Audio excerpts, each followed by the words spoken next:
En el opulento y silencioso barrio de Las Condes, en Santiago de Chile, la mansión de Mateo Vargas se erigía como un monumento al éxito y la soledad.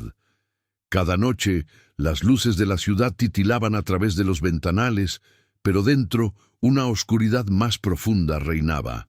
Mateo, un magnate tecnológico de 48 años, caminaba por los pasillos de mármol con el peso del mundo sobre sus hombros. Acababa de transferir otros $200.000 a una clínica suiza, la última de una larga lista de 1900 esperanzas compradas a precio de oro. Sin embargo, al entrar en la cocina, vio la cena de su hijo, intacta y fría sobre la encimera. Una ira impotente lo invadió. Todo su dinero no podía conseguir que su hijo comiera. Subió las escaleras, con el corazón apretado de frustración, dispuesto a insistir una vez más. Abrió la puerta de la habitación de Lucas, su hijo de 8 años, y se quedó paralizado. La escena que vio no tenía nada que ver con médicos o tratamientos costosos. Allí estaba Isabela, la nueva ama de llaves, una mujer humilde de unos 60 años, sentada en el suelo junto a la cama del niño. No hablaba, simplemente tarareaba una vieja canción de cuna mientras sostenía la pequeña mano de Lucas. Por primera vez en meses, el niño no miraba al techo con los ojos vacíos, los tenía cerrados, y una casi imperceptible sonrisa se dibujaba en su rostro pálido. La verdad no estaba en una clínica lejana, estaba en ese gesto humano y sencillo. Si esta historia ya te está tocando el corazón, suscríbete al canal y déjanos un comentario contándonos desde qué parte del mundo nos estás viendo. Mateo Vargas había construido un imperio desde la nada, convencido de que el dinero era una fortaleza que podía protegerlo de cualquier dolor. Tras la muerte de su esposa, 5 años atrás, volcó esa convicción en su hijo. Lucas se convirtió en su proyecto más importante, un proyecto que estaba fallando estrepitosamente. El niño se había ido apagando lentamente, sumiéndose en una apatía profunda que ningún especialista lograba diagnosticar. Le diagnosticaron un síndrome de fatiga crónica, una depresión atípica, pero ninguna etiqueta venía con una cura. Mateo solo sabía hacer una cosa: lanzar dinero al problema, esperando que una de las balas de plata diera en el blanco. La habitación de Lucas era un museo de la riqueza y la tristeza. Los juguetes más caros del mundo se amontonaban en las esquinas, acumulando polvo. Robots programables, consolas de última generación, todo permanecía intacto. El niño pasaba los días en su cama, observando el mundo a través de una ventana, pero sin formar parte de él. Los médicos iban y venían, cada uno con una nueva teoría y un nuevo tratamiento experimental. Probaron terapias genéticas, dietas extremas y costosos programas de neuroestimulación. Cada fracaso era una grieta más en la armadura de Mateo, que veía cómo su fortuna era incapaz de comprar una sola sonrisa genuina de su hijo. Isabela había llegado a la casa hacía apenas un mes. Era viuda. Venía de un barrio sencillo de la Florida y poseía una serenidad que contrastaba brutalmente con la tensión de la mansión.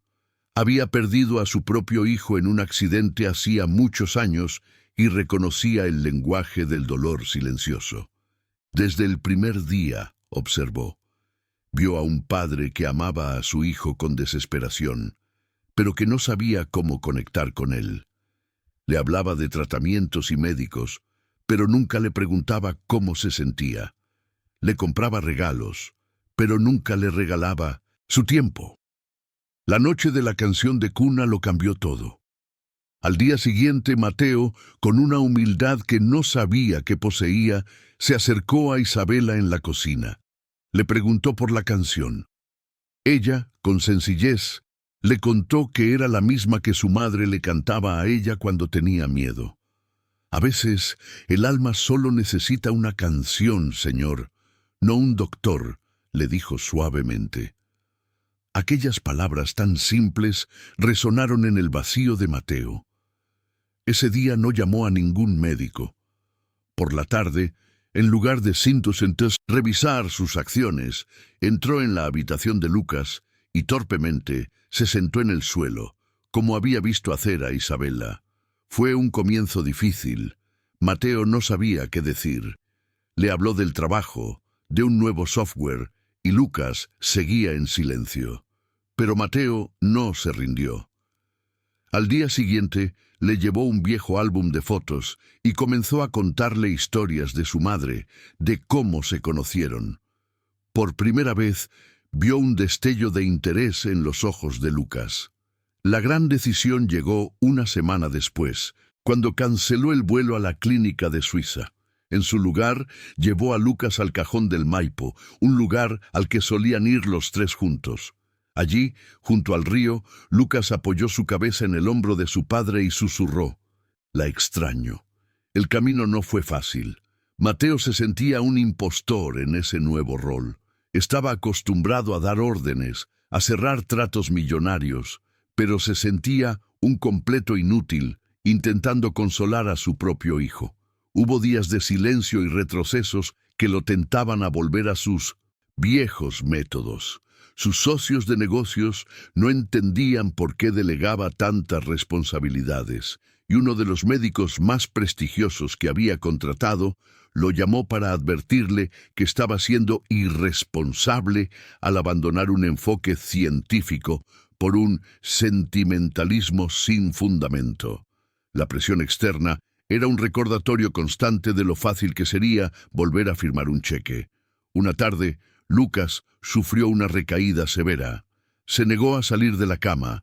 La apatía volvió con más fuerza que nunca y la fiebre emocional se apoderó de su pequeño cuerpo.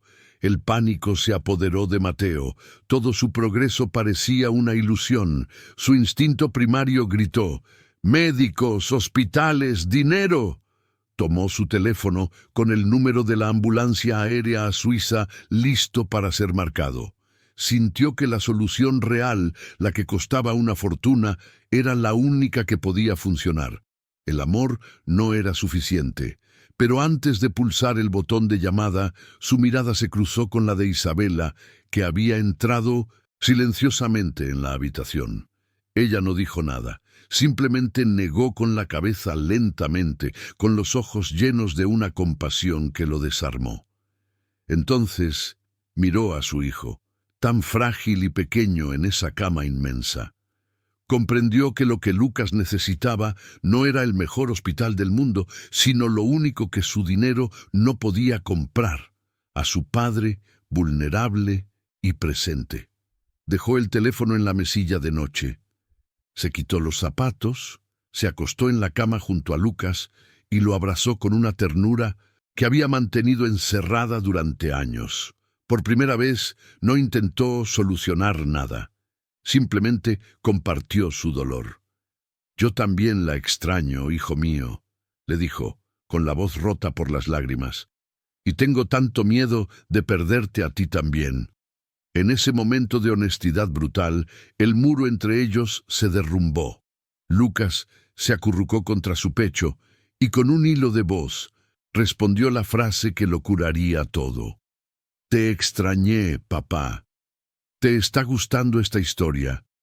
Deja un like y suscríbete al canal. Ahora continuamos con el vídeo. Los meses siguientes fueron un renacimiento. La recuperación de Lucas no fue milagrosa, sino el resultado de miles de pequeños momentos de conexión.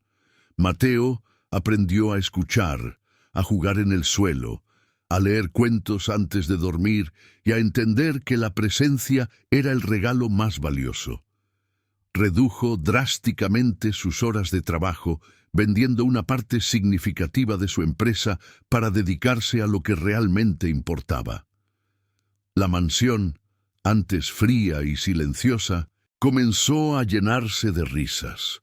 Los juguetes caros fueron donados y reemplazados por balones de fútbol, acuarelas y tardes de juegos en el jardín. La transformación de Mateo fue total. Descubrió que la verdadera riqueza no estaba en su cuenta bancaria, sino en los abrazos de su hijo y en la paz que sentía al final del día. Comprendió que durante años había intentado curar a Lucas de una enfermedad que no tenía, cuando el verdadero enfermo era él, afectado por una ceguera emocional que casi le cuesta lo más preciado de su vida. El dinero no había sido la solución, había sido parte del problema, una barrera que él mismo había construido entre su corazón y el de su hijo.